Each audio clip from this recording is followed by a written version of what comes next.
amis téléspectateurs, très heureux de vous retrouver pour une nouvelle édition de Terre de Mission, l'émission religieuse de TV Liberté. Au programme aujourd'hui, nous allons recevoir le professeur René Écochard pour parler de son dernier livre, La grammaire de la vie, sur la création et l'éducation affective. Puis nous discuterons avec Stéphane Glogowski, qui est co-auteur d'un livre sur la royauté française entre ciel et terre, sur les miracles de la royauté française. Nous parlerons ensemble de cet aspect-là. Et enfin, nous discuterons avec Pierre-Joseph Rubineau, qui vient de publier un livre sur la pensée du Père Sevin, le fondateur du scoutisme catholique, la pensée du Père Sevin sur la pédagogie scolaire, comment utiliser la pédagogie scout dans l'école.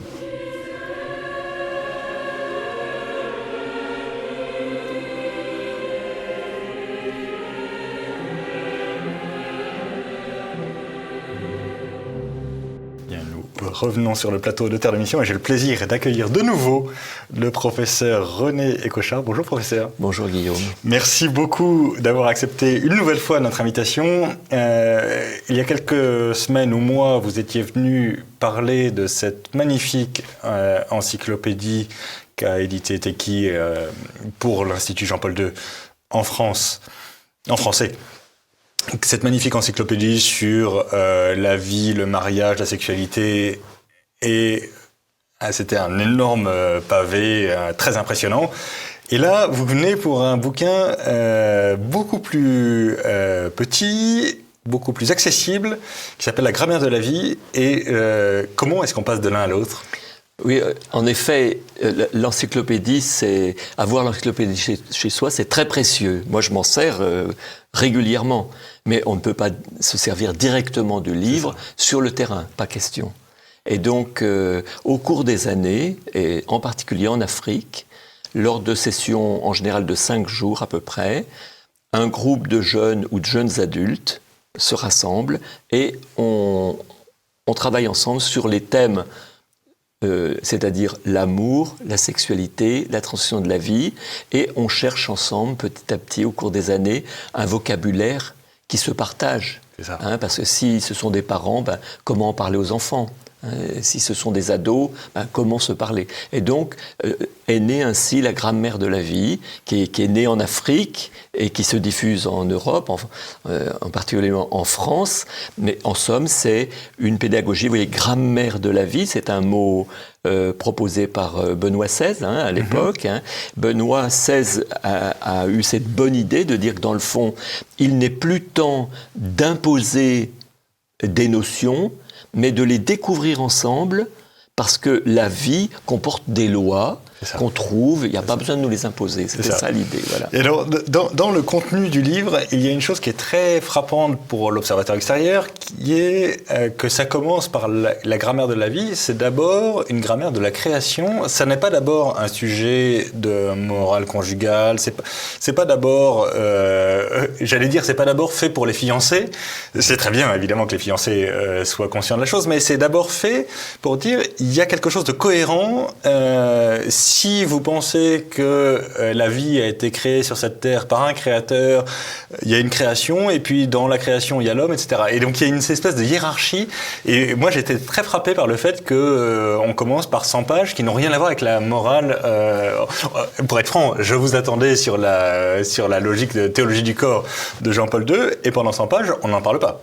Voilà, parce qu'il y a une pleine cohérence entre l'écologie environnementale et l'écologie humaine. Et l'idée pédagogique, c'est de partir de toutes ces merveilleuses choses qu'on découvre grâce à l'écologie environnementale, que le monde est merveilleux, mais qu'il est fragile, que nous sommes en responsabilité de le protéger, d'en prendre soin, mais pour ça, il y a des règles qu'on doit trouver, des règles pour protéger, pour accueillir la nature, participer à la vie de la nature. Mais ensuite, ces dimensions s'appliquent à nous, l'homme. Nous sommes des êtres merveilleux, hommes et femmes, mais nous sommes vulnérables. Absolument. Nous sommes vulnérables. Il faut qu'on prenne soin de nous. Mais pour ça, il y a des règles à suivre. Donc, cherchons ensemble les règles qui vont tout à la fois donc protéger la nature et protéger nous, parce que nous sommes des êtres de nature. C'est bon. Et en fait, pardon, c'est pas du tout pour polémiquer, mais quand même, ça fait partie de l'équation. Vous commencez par Laudato Si. Vous ne commencez, vous commencez par le pape François et vous ne commencez pas par le pape Jean-Paul II, où on vous attend prioritairement en fait. Oui, tout à fait, parce que. Mais encore une fois, je pense que c'est un calcul qui est tout à fait astucieux, personnellement. C'est pas vraiment. C'est pas un calcul, c'est évidemment. Naturel. C'est naturel. Quand le pape François est arrivé, si j'ose dire, la première chose qu'il a annoncé, c'est que nous sommes appelés à prendre soin de la nature et de nos frères. Ouais.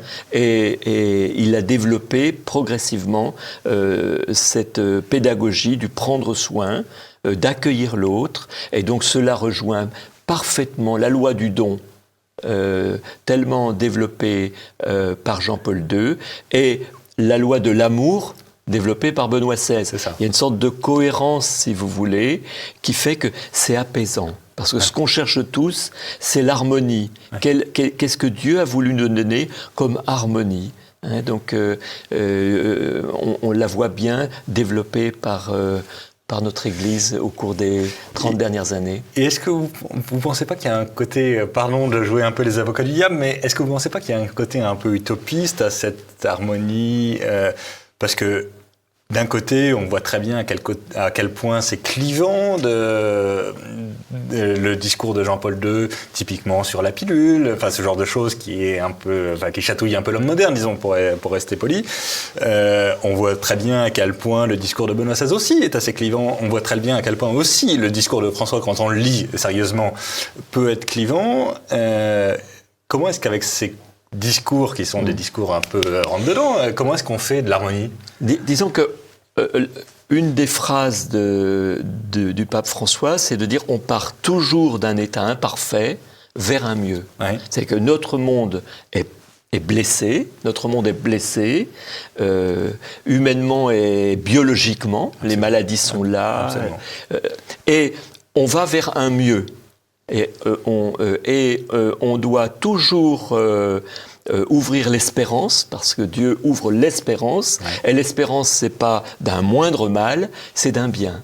Et donc, partons de ce que nous sommes, de nos faiblesses, d'un monde blessé, d'une nature blessée, et retroussons nos manches, parce que les actes bons produisent toujours du bien. C'est extraordinaire, en fait. Absolument, c'est la loi de la création. Voilà. Et non seulement les actes bons produisent toujours du bien, mais par ailleurs, le Créateur est capable de tirer du bien de nos actes mauvais, ce qui est d'un côté encore plus impressionnant. Impressionnant. De toute façon, tout ce que nous faisons en pédagogie, donc en rejoignant chacun, qui que nous soyons, jeunes ou adultes, c'est dire « j'ai droit au bonheur ». Dieu me donne droit au bonheur, il me demande aujourd'hui de poser des actes bons, et lui va, avec tout ça, avec ma journée, va faire le mieux. J'aime beaucoup la phrase, vous savez, Jean 23 disait « Je ne suis pas sûr de pouvoir être saint, mais je vais essayer d'être saint aujourd'hui ». Et c'est un bon principe. Il faut commencer par quelque chose. Voilà. Et de fait, Dieu, avec tout ça, va donner ce que lui seul peut produire. C'est la fructification du bien. Et alors, donc, on commence par le respect de la création. Progressivement, on en vient à cette création très particulière qui est la création de l'être humain, qui est une espèce de un co-créateur. Comment est-ce qu'on glisse de l'un à l'autre et est-ce qu'on applique les mêmes principes pour admirer l'écologie de la création et pour admirer la cellule humaine, la nature humaine ? Oui, dans le fond, il est bon que je donne les 5 temps de la pédagogie. Le premier temps, donc, c'est sur l'écologie, qui ne se comprend bien que par l'émerveillement. Bien sûr. Ensuite, c'est la loi du don, parce que la création est le fruit d'un don. Ensuite, la pollution, c'est-à-dire la critique, la domination, le péché, en fait. Voilà. Et ensuite, là, maintenant, on a bien pris compte de ce que nous sommes, ce qui est. On peut entrer dans la dynamique de l'amour. Et la dynamique de l'amour, c'est le 4e temps, qui commence avec le masculin-féminin, on pourra en parler. Et ensuite, le 5e partie, c'est oui, mais on veut plus, on veut l'harmonie. Comme disait Benoît XVI, quand j'étais enfant, je rêvais d'harmonie. Et ça a guidé toute sa vie. Et donc, en effet, il y a des lois communes. Par exemple, la loi centrale de l'amour, c'est l'articulation entre le désir et le don. C'est-à-dire que Dieu a fait de nous des êtres de désir. On désire le beau, de même qu'on désire l'autre dans la relation amoureuse. On désire être aimé par nos parents, on désire nos enfants. En somme, Dieu a placé le désir. Mais comme dit le pape Benoît XVI, le désir a besoin d'être guéri par le don. Et lorsque on fait circuler le désir et le don, alors à ce moment-là, l'amour est possible et la fécondité est possible. Parce que Dieu a voulu que nous naissions dans le désir de nos parents. Bien sûr. Et c'est extraordinaire. Bien sûr, bien sûr. Nous sommes donc, Dieu fait jaillir la vie, pas seulement d'un don, mais d'un don qui se désire. Absolument. Et c'est merveilleux. Et donc oui, il y a quelque chose de commun et de fondamental à toute la création, ce qui fait dire, je pense, au pape François dans Laudato Si, que Dieu Trinité se reflète dans toute la création. Parce que dans toute la création, c'est de l'amour que jaillit la vie. C'est de l'amour, si j'ose dire, de l'insecte pour la fleur, ou de l'amour que jaillit la vie. Du désir, voilà, du désir. Et donc, et ça, c'est le reflet de Dieu. Dieu, communion d'amour trinitaire, de lui jaillit la création et il nous donne de participer de cette vie en s'aimant, transmettre la vie. Merci beaucoup. On va continuer la semaine prochaine cette conversation parce que évidemment il y a beaucoup encore de choses à dire sur la grammaire de la vie. On continue la semaine prochaine, mais d'ici cher professeur, mille merci d'avoir accepté notre invitation et nous nous retrouvons pour une prochaine émission parce qu'on a encore beaucoup de choses à dire là-dessus. Merci Guillaume.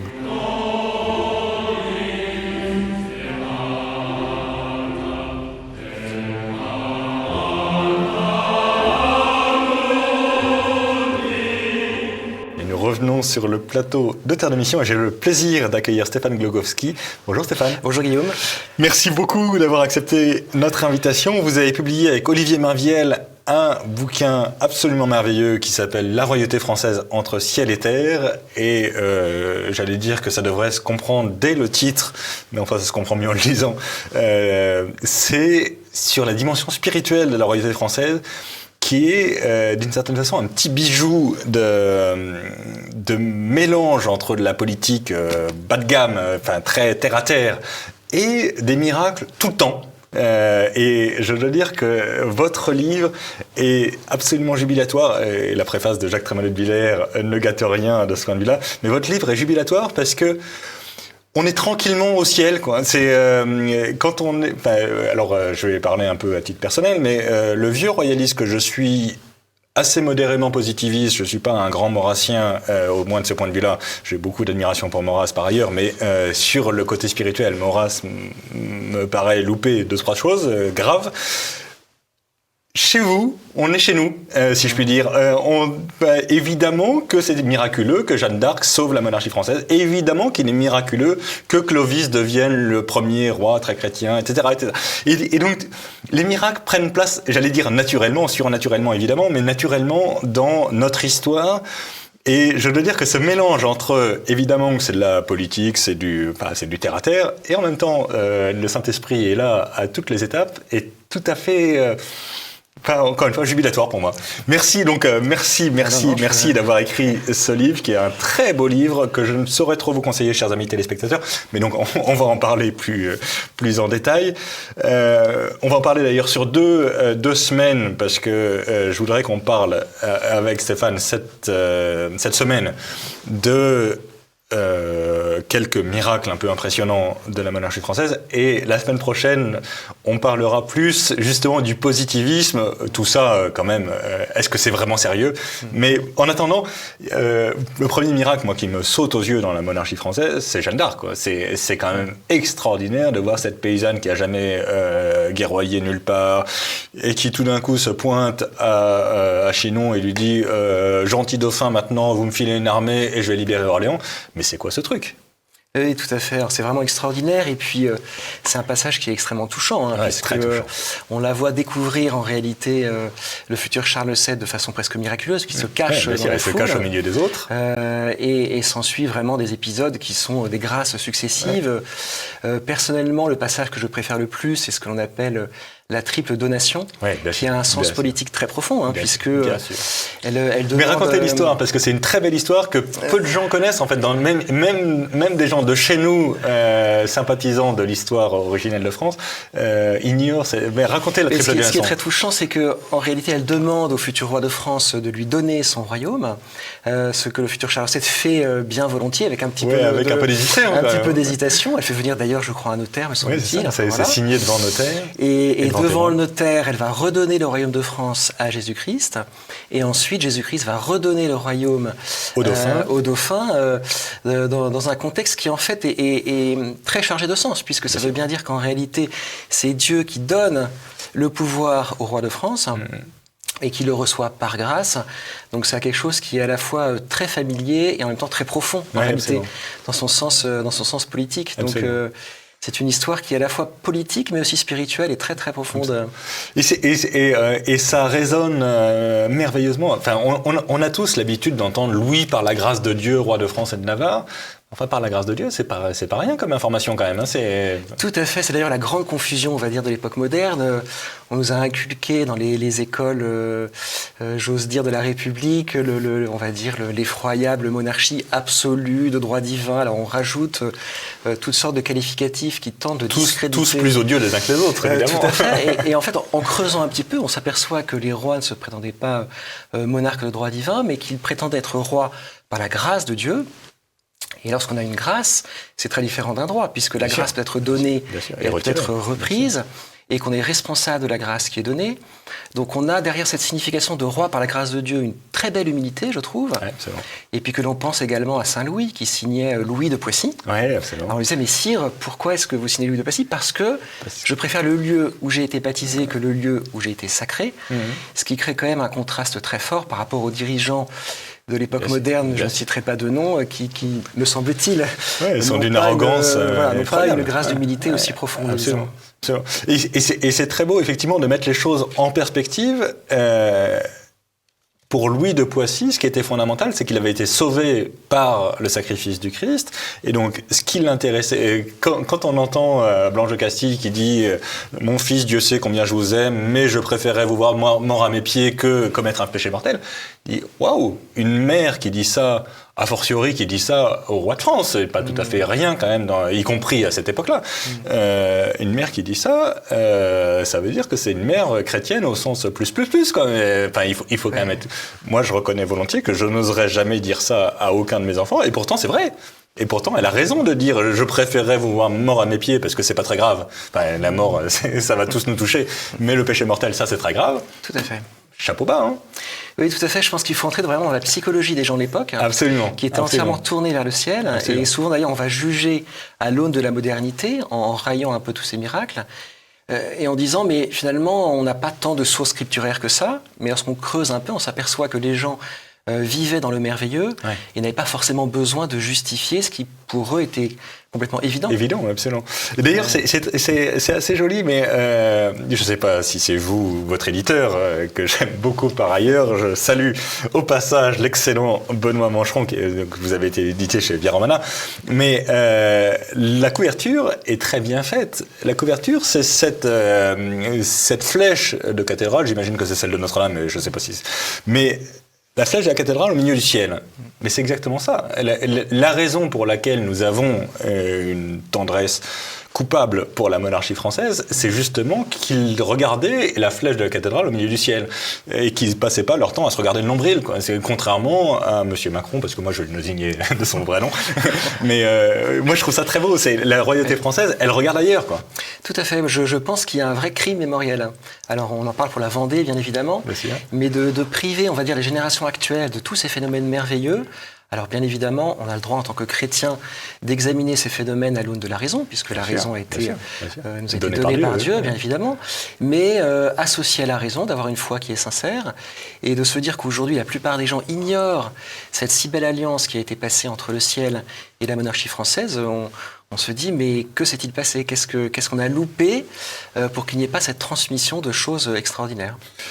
Merci beaucoup. Et donc, ce que je vous propose, c'est que nous continuions la semaine prochaine pour parler justement des sources scripturaires, de la base historique de ces magnifiques miracles de la royauté française. Ce que je vous propose, donc, on se redonne rendez-vous la semaine prochaine et on va tout de suite passer à la séquence suivante pour Terre de Mission.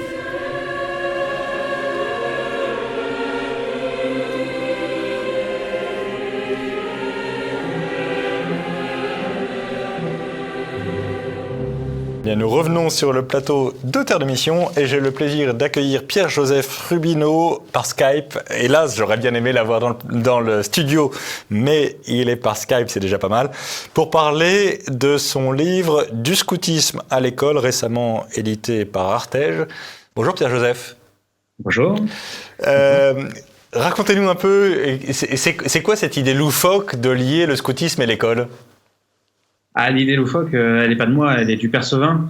Le Père Sevin, le fondateur du scoutisme catholique en France, qui a vraiment eu un rayonnement mondial et qui très tôt se pose la question de se dire mais le scoutisme, ça fonctionne, les enfants sont contents d'y venir. L'école, déjà dans les années 30-40, il se dit il y a quand même un certain nombre d'échecs. Et comment on pourrait rejoindre ces deux systèmes et comment créer une solution originale qui pourrait accumuler les avantages de l'un et de l'autre. Et alors, qu'est-ce qu'il propose ? Comment ? Et le Père Sevin propose quelque chose, j'imagine. Bien sûr. Alors, déjà, il faut savoir que lui-même a été enseignant. Il a enseigné l'anglais quand il était jeune novice jésuite. Il a été maître d'internat, il a enseigné le théâtre. Et en fait, il voit très rapidement le manque de réalisme de l'école. Donc peut-être que la première chose à poser, c'est à quoi sert l'école ? Si l'école, c'est préparer au bac, comme il dit, c'est pas forcément une grande que les gens soient pas réussite que de prendre 10, 12 ans pour préparer au bac. Ouais. Donc le Sevin dit, bien avant qu'on emploie le terme d'éducation intégrale, eh bien, le Père Sevin dit le but de l'école, c'est de former un homme complet dans ses dimensions effectivement intellectuelles, mais aussi corporelles et spirituelles, et c'est d'emmener à pouvoir tenir sa place dans la société et jusqu'à la société céleste, jusqu'à aller au ciel. Et pour cela, eh bien, utilisons les moyens que l'on connaît du scoutisme, qui sont simplement des moyens réalistes qui observent le comportement de l'enfant et qui s'y adaptent. Donc, par exemple, le système des patrouilles, qui est tout à fait transposable à l'école, que ce soit au sein de la classe ou au sein de l'école tout entière. Le système des badges, vous savez, ces petits insignes que les scouts portent sur la manche, qui vont leur permettre d'être spécialisés en cuisine, en secourisme, en nœuds, en je ne sais quelle technique scout. Eh bien, on va pouvoir transposer ça à l'école pour qu'il y ait un petit peu un enseignement, si on veut, qui soit plus ou moins à la carte pour l'enfant et où l'enfant pourra mettre en œuvre en fait ce qu'il a appris en classe. Et puis peut-être que l'essentiel réside dans la manière d'aborder l'enseignement, donc un enseignement très réaliste. Je dis toujours lorsqu'on étudie par exemple la photosynthèse en SVT, on peut recopier un schéma tout fait sur un manuel d'une feuille avec les échanges de la feuille, avec la forme de la feuille, etc. On peut aussi sortir dans la cour et recopier une vraie feuille. Ça paraît complètement anecdotique, mais en fait, les mécanismes qui sont mis en œuvre dans le cerveau, l'effet psychologique sur l'enfant, la connexion au réel, etc., sera complètement différente. Bien sûr. Et tout cela, forcément consolidé par tout un état d'esprit, toute une ambiance que l'on donne à l'école, le père Sevin aime à dire il faut que rien dans l'école ne fasse penser à une école. Donc, il crée cette école. Il n'appelle pas l'école X ou Y, il l'appelle la maison française, parce qu'il faut que à l'école, l'enfant se sente comme à la maison, qu'il y ait une ambiance de bienveillance, une ambiance maternelle, dit-il. Il dit c'est dommage que le terme d'école maternelle soit déjà pris en classe, en France, parce qu'il faudrait appeler cette école l'école maternelle, simplement parce qu'on y poursuit la vie de la maison. Alors, pardonnez-moi, cher Pierre-Joseph, de jouer un peu les avocats du diable, mais est-ce que vous pensez que c'est vraiment la responsabilité de l'école d'éduquer intégralement l'enfant ? Est-ce que la mission de l'école, c'est pas de l'instruire et donc de lui donner un savoir, peu importe comment lui-même réagit à ce savoir, l'essentiel c'est qu'il le sache. Il me semble que c'est assez illusoire que d'imaginer qu'un enfant va passer 4 ou 5 jours par semaine, 8 heures par jour à un endroit et que à ce moment de son enfance ou de son adolescence où il est en train de se construire, dans ce lieu qu'est l'école, il va juste recevoir un savoir et n'avoir aucune éducation qui va être donnée à ce moment-là.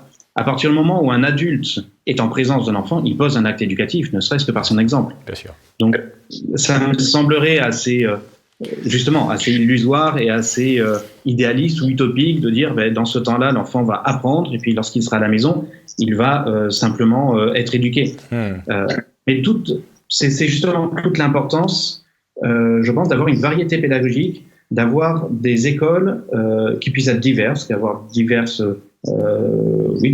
approches pédagogiques, mais aussi, pourquoi pas, approches religieuses, etc., dans le sens où, l'enfant, il est de la responsabilité des parents d'éduquer l'enfant.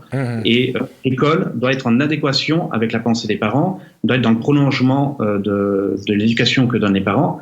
C'est pour ça qu'une école républicaine, unifiée, qui est partout la même, qui a partout les mêmes méthodes, je trouve ça assez dommage. Ouais. Je suis entièrement d'accord. Et peut-être qu'on pourrait aussi finir peut-être par là, mais vous avez parlé plusieurs fois du mot réalisme. Il y a une chose qui est très frappante justement dans l'école républicaine. Pardon pour les grands mots philosophiques, mais l'école républicaine est très kantienne. Elle imagine qu'il suffit que l'enfant s'approprie un certain nombre de concepts pour avoir rempli son boulot. Ce que le père Sevin dit, ce que vous dites dans le livre, c'est pas du tout. Il faut que l'enfant adhère à la vérité au sens de l'adéquation de son intelligence au réel tangible, à ce qu'il touche, à ce qu'il sent, à ce qu'il voit. Et je pense que c'est vraiment fondamental et c'est vraiment très anti-républicain, pas au sens évidemment politique, mais au sens anti-école de Vincent Payon, quoi. Oui, l'école, effectivement, que l'on dit républicaine aujourd'hui, c'est fixé pour mission de créer de l'égalité et de tout niveler pour que les enfants soient tous les mêmes. C'est assez antinomique avec la nature humaine qui fait que justement nous sommes tous différents et qu'on a tous des richesses différentes à épanouir. Et justement, on a tendance à dire l'école d'avant fonctionnait, il n'y a pas de raison de la changer, mais cette école d'avant, en fait, c'est une école du 18e, 19e siècle qui finalement est intellectualiste, qui considère un petit peu, j'aime beaucoup l'expression de François-Xavier Clément qui dit que l'enfant n'est pas un cerveau avec un cartable. On a souvent l'impression que c'est le cas. Effectivement, on met l'enfant derrière son bureau et puis on remplit le cerveau. Et c'est tout. Et en réaction à cette école, on est tombé dans une dérive sensualiste où, au contraire, c'est la liberté à tout prix. Alors, c'est tous les excès, si on veut, de Montessori, c'est des écoles démocratiques. On a toutes sortes de pédagogies qui fleurissent aujourd'hui dans ce sens-là. Et qui simplement, il me semble, n'ont pas une bonne psychologie, qui n'ont pas, j'ose dire, étudié saint Thomas d'Aquin. Encore une fois, désolé pour la philosophie, mais comme le dit le père Sevin, lorsqu'on fait de l'éducation n'est pas une philosophie, mais il suggère une certaine philosophie, une certaine conception de ce qu'est, le père Sevin dit, l'homme vraiment homme et la vie vraiment vie.